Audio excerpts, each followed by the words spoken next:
Ramnagar Bunny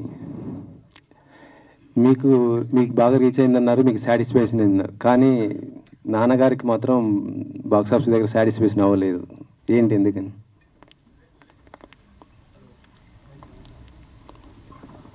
check check check లేదు స్వామి, మొన్న recent ఇంటర్వ్యూలో కూడా చెప్పారు మాకు. మేము అసలు ఫస్ట్ ఆఫ్ ఆల్ మనీ కోసం అయితే మేము తీయలేదు ఆ సినిమా. లిటరల్గా మేము మనీ కోసం తీయలేదు. మేము ఒక గోల్ పెట్టుకున్నాము. It's a long run career play అనమాట. సో దానికి తగ్గట్టుగా we got immense love and PR, and especially people are like waiting for the OTT release, which is coming very soon in Jan of 2025.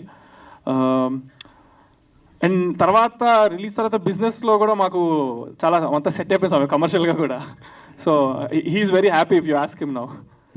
Yeah, OTT release అయింది అది ఇప్పుడు 2025లో వస్తుంది స్వామి, జనవరిలో. Hello. And యాక్చువల్గా ఇంకో మల్టిపుల్ ఓటీటీ అనుకుంటున్నాము. And rights అన్ని మాకేమైనా ఫ్యూచర్లో కూడా.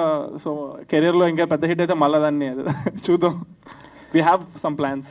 సో రామ్నగర్ బన్నీ ఏమో దేవరాకి పోటీకి రిలీజ్ చేసావు ఆ టైంలో. మరి ఇప్పుడు బరాబర్ ప్రేమిస్తా ఎవరికి పోటీకి దింపుతున్నారు?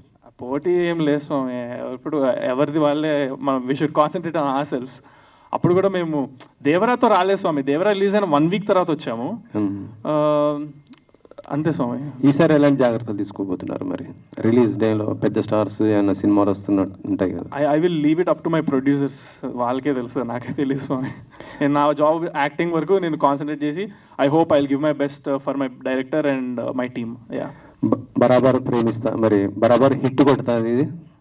హిట్ స్వామి, చాలా బాగుంటుంది. సంపత్ గారు, టీజర్ చూస్తుంటే చిన్న చిన్న గొడవలు ఏదో చూపించారు. అండ్ ఊరి సమస్య కూడా ఏదైనా చెప్పబోతున్నారా? మ్యూజిక్ డైరెక్టర్ అన్నట్టు ఏదో పాయింట్.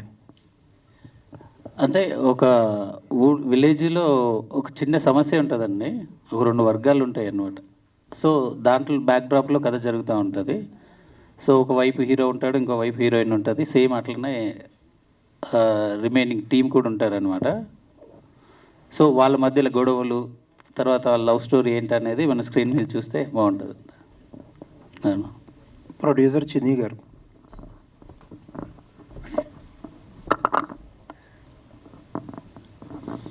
సార్ మీరు ఒక మంచి ఎగ్జిబిటర్, ఇప్పుడు ప్రొడక్షన్లోకి రావాలని ఎందుకు అనిపించింది?